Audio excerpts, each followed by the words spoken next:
Ah. Didn't see you come in there. Hello again, fellow YouTubers and fellow Bond fans. Solomon Pleasant back, and you probably haven't seen me for a while. Been on hiatus, kinda just been chilling, catching my breath, all that good stuff. But, yeah, I'm back. If you thought I was dead, then you were wrong. That's the best I got. Anyway, so I know you were probably expecting my next video to be my next top 12, and trust me, that's gonna come out. I'm just gonna wait for anyone else to give in their last opinion before I make my decision on what the next top 12 will be, and then we're gonna do that. But I'd like to deal with this first, simply because I've held it off long enough, and I think it's time to finish this and then move on.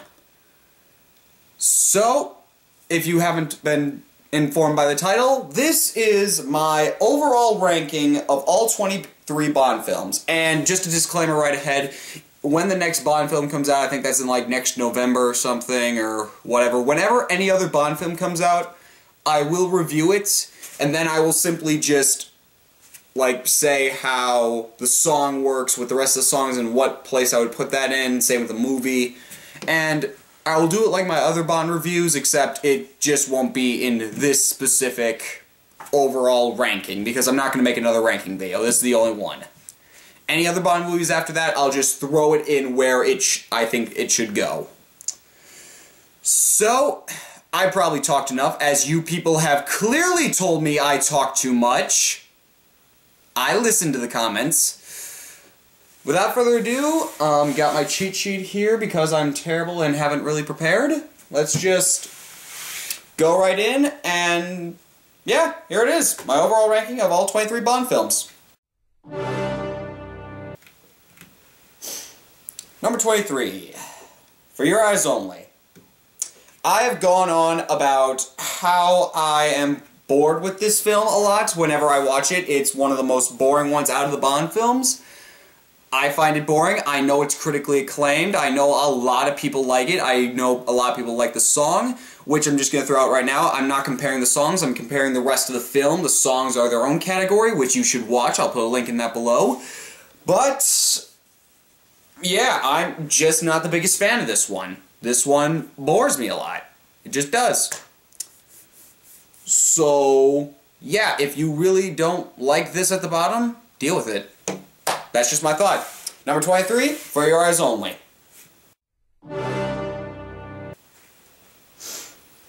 Number 22, Quantum of Solace. Now, yeah, I know a lot of people think Quantum of Solace should be the number 23, but honestly, I like random explosions more than I like a boring storyline that I can't really follow and it bores the heck out of me and bores me to tears. Sorry.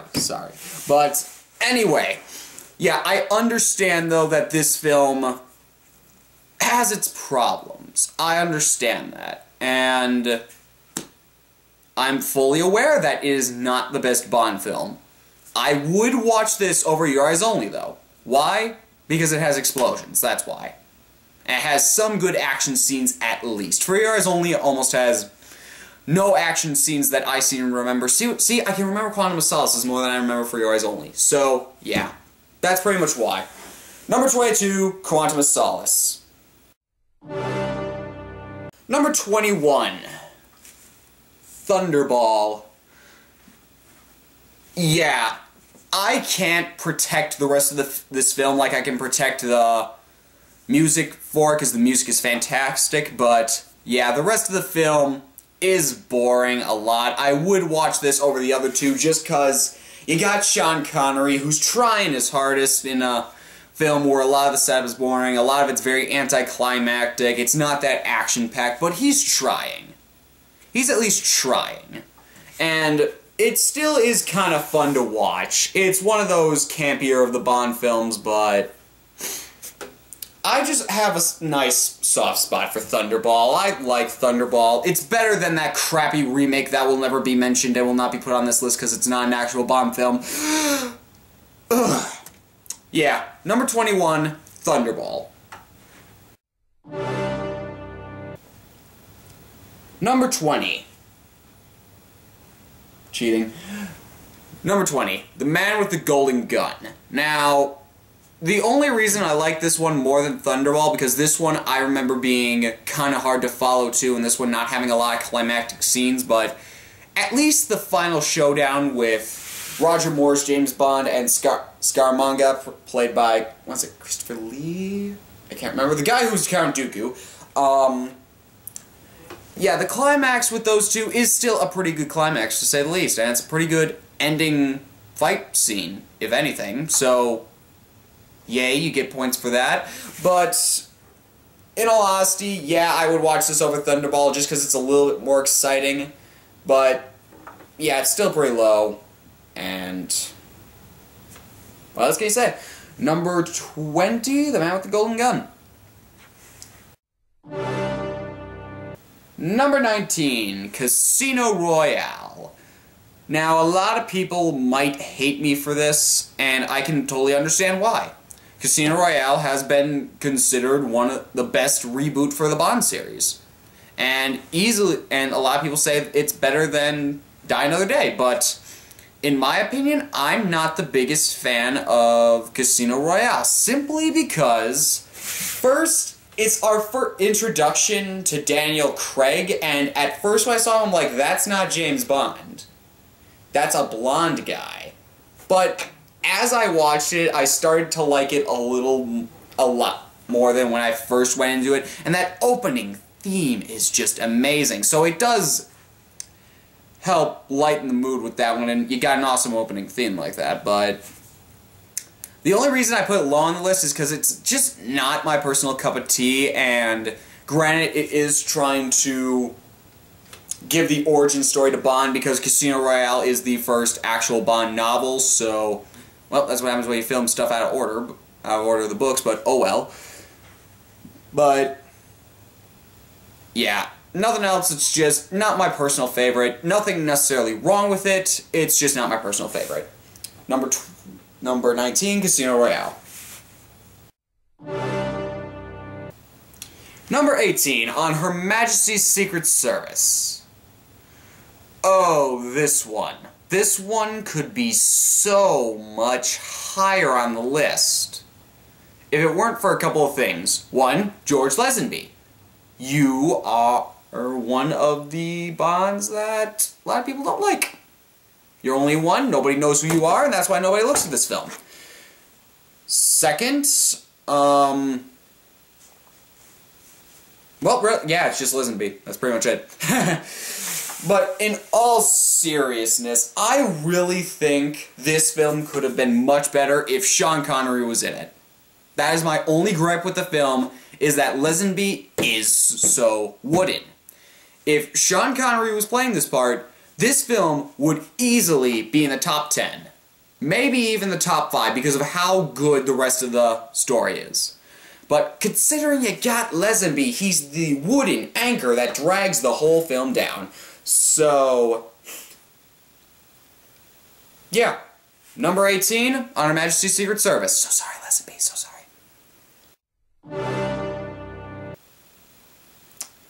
Number 17. You Only Live Twice. Now, I had this higher on the list when I first looked at it, but then after I edited a little, I realized, yeah, this one should be lower on the list because of a couple of things. One, sometimes it can get boring, okay? It can get boring sometimes.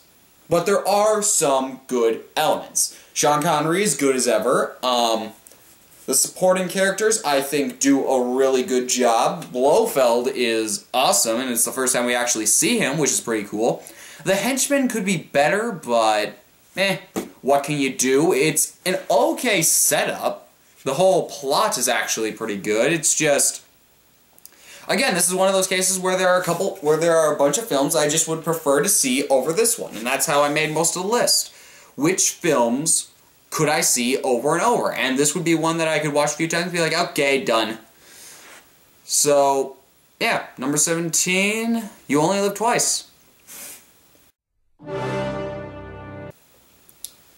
Number 16, Dr. No. Now, a lot of people say, hey, don't hate me for this, but honestly, after looking at so many people who have talked about it, we shouldn't actually hate these people. Honestly, I can understand why Dr. No is in this area, because, yes, we know it's the first Bond film. All Bond fans know it's the first Bond film. But what the thing is just, words. It can get boring after a while. I will say it. I will be the first to say it can get boring after a while. And again, at some parts it's kind of like, oh, what's this? But since it's the first Bond film, it gets a lot of slack. Just because it's the first one, it's where they were trying out a few things. Yeah, a lot of the effects look dated, but who cares? Because it's the first Bond film. And I do enjoy watching Dr. No very often. Like, I've watched it a lot more than some of the other Bond films I put higher on this list. And yeah, it's a fun little film. It's a fun little film. The climax with the villain could have been better, but what can you do? It's the first Bond film. You cut it a lot of slack, and we cut Dr. No a lot of slack. So, number 16, Dr. No. Number 15, The Living Daylights. The first time I watched this film, I forgot about it. A lot like For Your Eyes Only, but unlike For Your Eyes Only, the second time I watched it, I'm like, oh, this is actually pretty good. I ended up really enjoying this one. And it can be a very fun film at times. Granted, the villains aren't the most memorable, but they're still good villains. And again, Timothy Dalton does a really good job, and the whole story is actually pretty good when you think about it. It's just a lot of people forget about it just because, oh, Living Daylights? Oh, hey, that one. But I have seen a lot of people who do enjoy this film. Thank you for those people who do. And I just put it lower on the list just because the stuff higher on the list is, we're starting to get into the stuff where I enjoy to watch more, but this would kind of be like the topper for that. This is like the one where I could watch it like 5 times and be like, yeah, now I'm good, but I still managed to watch it a couple of times. It was fun. So, number 15, The Living Daylights. Number 14, The Spy Who Loved Me. Now, a lot of people like this film, and I originally had this lower, but then I moved it up a little bit, and then I moved it back down. It's like, it's in the middle. And here's why it's more in the middle. It's mainly because I'm just, some parts I remember being slow, and I'm like, come on, let's get to the action. And some parts would be slow. The one thing where the female spy, Triple X, is like, oh, you killed my husband, or my lover, or whatever. I'm going to kill you after this mission is done. I'm like, no, you're not. Roger Moore's going to seduce you, and you're going to end up banging him at the end. We all know that's going to happen. And that's one of the main problems I have with that, because I know what's going to happen. And that's just not from seeing it. That's just from like, dude, we know this is going to happen. You're a chick. He's James Bond. What do you think is going to happen? So, yeah, I think some people actually give this film a lot more credit than it may deserve, and don't hate me for that. That's just my personal opinion, but it's still a good film. Nevertheless, it's still a good film. So, yeah, number 14, The Spy Who Loved Me. Number 13, Moonraker. Now, yes, I know this film is campy. This film is campy. It's fun. It's fun to watch. I will watch it over and over. It's a good film. It's just there are some elements that I think they could have adjusted to make it better. First, Jaws falling in love. Why? Because they could. Grant, it's nice to see Jaws come back because Jaws is awesome, but falling in love? Really? That's kind of weird, to say the least. Second, having, like, a love interest at the beginning and then she dies, like, through the first quarter of the film. Well, that was odd. Yeah, there are some gripes with it. Some of it doesn't make sense. A lot of it's outer space. It was trying to compete with Star Wars, but can you blame it for it? I don't. It's still a fun film to watch. It's campy as heck. I love the heck out of it, though. Number 13, Moonraker. And now we get to the top 12, and yeah, a lot of my stuff I'm just going to do top 12s, but if I were to have a top 12 Bond movies, this would be the top 12, probably. Number 12, Diamonds Are Forever. Creepy opening intro aside, it's still a nice film, and even though Sean Connery is looking older, he still looks pretty good, and he can still deliver a good Bond role. The villains are pretty good, the setup is pretty good, the climax could have been way better, and I fully have already explained how the climax could have been so much better. But overall, it's still a pretty fun film. It can be campy at times, but it's still actually a pretty good film. Creepy opening intro aside. Please never play that again. But, yeah. It's still pretty fun. It's fun to watch for me. It's kind of one of my more liked out of the films, even though it does have its flaws. So, yeah. Number 12, Diamonds Are Forever. Number 11, Octopussy. Sorry. Anyway, this is probably the one Bond film out of all of them that people are going to forget just because it's not that well remembered. It's not that highlighted, and maybe the name has something to do with it, but it's a fun film. And after you've watched, like, the really good Bond films, this should be one that you watch, though, a couple of times. You need to watch it a couple of times, because it's actually pretty fun to watch. It's campy, yeah, but it really has some good moments. It really does, so... Number 11, Octopussy. Number 10, From Russia with Love. This was the first Bond film I saw, and for a lot of people it will be the first Bond film, though I would recommend one higher. I'll talk about that later. This one holds a special place in my heart just for being the first one I ever saw. And being the first one I ever saw, I'm like, oh hey, this is interesting. When I was first getting into James Bond, this would be the film. This was the first one I saw, and I'm like, hey, this is pretty good. And it still does hold a place in my heart as one of my more personal, beloved ones. And some people don't like it, some people really like it. And I can understand both ways. Some of it can be boring at times when it comes to James Bond standards, but some of it can be really good at times. And I understand both sides. I just put it at the number 10 spot just because I like the other 9 a lot more than this. But this is still one that I'm going to hold a little soft place in my heart. It's going to be one of those, for being the first one I saw. So, number 10, From Russia with Love. And number 9, The World Is Not Enough. Yes, I put that above From Russia with Love. I just did that. And yes, I understand the one girl, I can't remember her name, but how everyone says, no, she is not a nuclear scientist. But who cares? I never even noticed that. I'm like, who is that woman again? Who cares? Let's just see Bond go kill some bad guys and stuff. And yeah, it's actually a pretty fun film for me. It's got a really good plot, and I think it does well. And making a female one of the major Bond villains is actually a pretty good idea, and should possibly be done like maybe one or two other films. Maybe don't overdo it, but maybe make it in like 1 or 2 other films because it was pretty good. And Renard is an awesome, I'm going to call him the main villain because that's what he was. He's a pretty good main villain, in my opinion. Someone who can't, like, feel pain. It's pretty awesome. And overall, I just really like this one. So, number 9, The World Is Not Enough.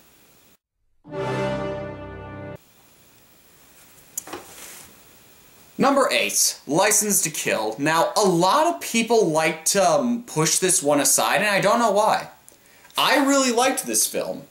This was a really deep film. And despite Timothy Dalton being in there, Timothy Dalton still does a really good job. I really don't know why so many people aren't a fan of License to Kill. It's a really good depth into how Bond reacts when one of his friends gets hurt. Not like a female love interest gets hurt, because those happen all the time, but when one of his friends gets hurt.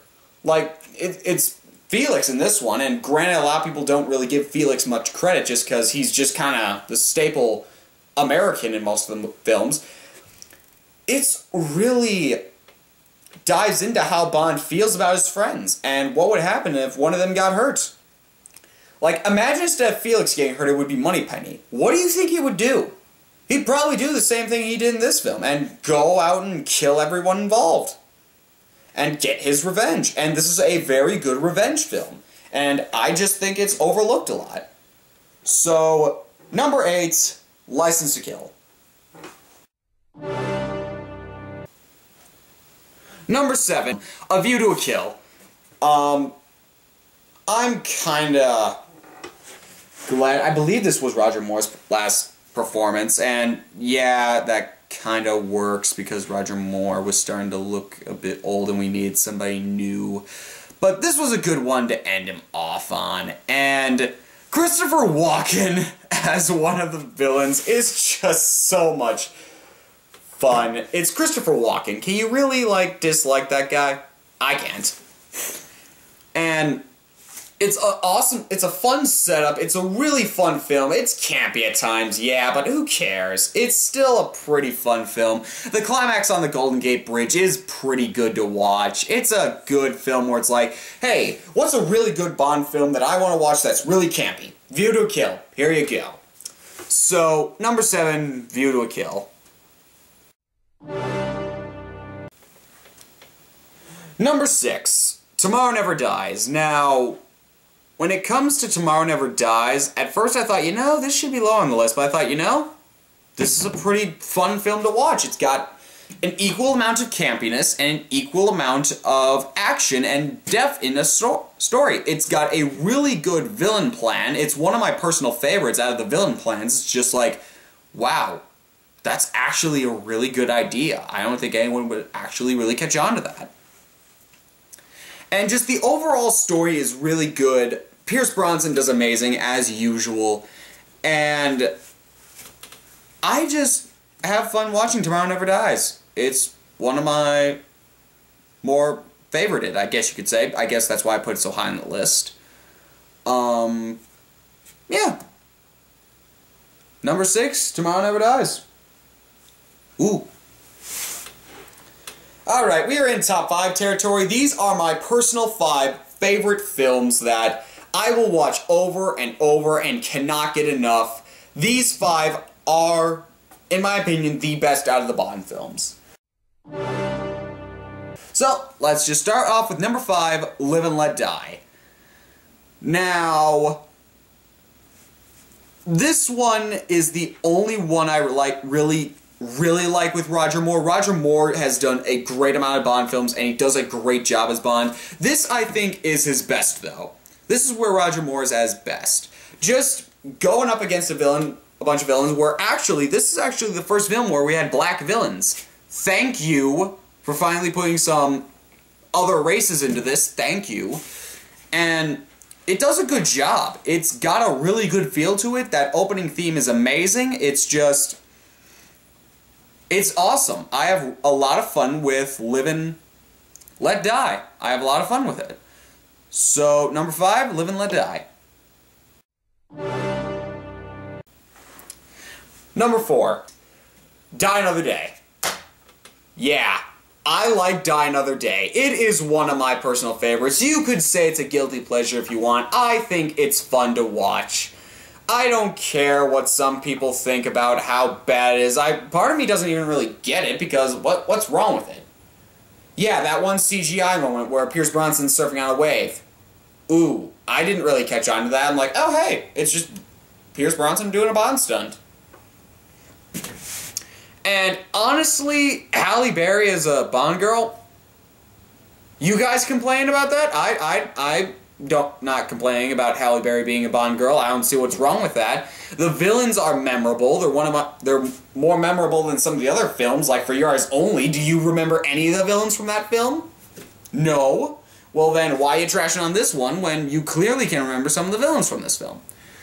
And yeah, I can kind of understand why some people may hate this film, because it may not be their personal cup of tea, but honestly, I really like Die Another Day. It's just a really good film for me. It's a lot of fun. I'll watch it over and over. And don't worry, the other 3 are a lot better in comparison, but I still had to put this at the number 4 spot. It just had to be there. So, number 4, Die Another Day. Number 3, Skyfall. Oh my god, this is amazing. This is an amazing Bond film. That is what my brain was thinking the whole time on the way back from the movie theater after I saw it. Mother of God, that was awesome. It had everything. It just was the perfect thing to help balance out Bronson's career, considering the fact that Bronson had Casino Royale, which was pretty good, and then he had Quantum of Solace. Ooh, so yeah, this film really helped him. This was well thought out, it was well put together, it clearly was worth the wait. They spent time on this film. They really put their effort into this, and it shows. Everything about Skyfall just bleeds amazingness. From the opening credits to the end of the film, everything about it is just amazing. Yeah, can't think of anything else. Number 3, Skyfall.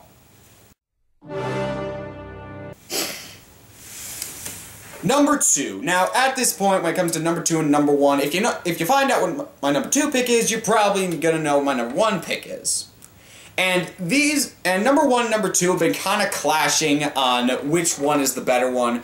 And honestly, I'm just gonna go with what I think. Number 2, GoldenEye. Now, a lot of people put this as their number 1 Bond film pick, and I can really understand why. This was when they introduced Bronson, and it got Bond back up to where it needed to be until a lot of people say Die Another Day ruined that, but I don't care. I like Die Another Day. Regardless, GoldenEye is amazing. I'm not denying that in the slightest. Everything about it is perfect. It is a pretty much perfect film. That, Skyfall, and this next one are all perfect, in my opinion.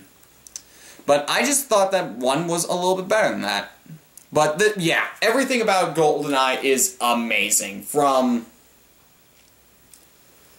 just the opening scene with him and Alec storming the base, which kind of furthers the story, but brings up a huge plot hole of how he really survived that, but until the end of the film and the final climax, which, again, how do you survive that fall? That's a good question. Oh well. It's still a pretty fun film to watch, and I will watch that over and over. Having that said, number 2, GoldenEye. And the number 1 James Bond film is Goldfinger. Was there any logical doubt? I mean, this is the Bond film. This is the film that you show all your friends who try to get into James Bond. Hey, I want to see a Bond film, but I don't want to go in order. Which one should I see? Goldfinger. Hey, I just want to watch a Bond film. Which one should I watch? Goldfinger. Everything about Goldfinger is awesome, amazing, spectacular. I don't know any more positive words. I have a limited vocabulary, but it is just amazing. It's just, everything about Goldfinger is perfect. It has campiness. Sure, who doesn't like campiness? It's got action. It's got everything you want from a Bond film. And so many people have been trying to make something better than it, but no, I don't think there's any film that is better than Goldfinger. It is my number 1 Bond film. It is my personal favorite, and it is just perfect. Just perfect. So number 1, Goldfinger.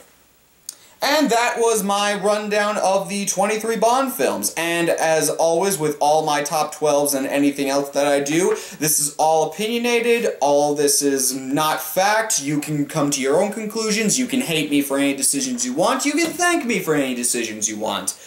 This was just my thing to do because I already reviewed all the Bond films. Might as well summarize them all up. This is my last real thing to majorly do with James Bond until the next Bond film comes out. I will review that. I promise you that much. And yeah, I've got nothing else to say. Again, the next top 12 will be coming out shortly. When that top 12 comes out, I will pull a link to that. I also, if you want me to talk more about the theme music, go to the link below. There should be a link for the theme music as well. And that's pretty much it. This has been Solomon Pleasant. For the last time with Bond-related things until... heck, whenever the next one comes out. This has been Solomon Pleasant. Signing off. Oh wait, I should talk about the next top 12. The next top 12 is...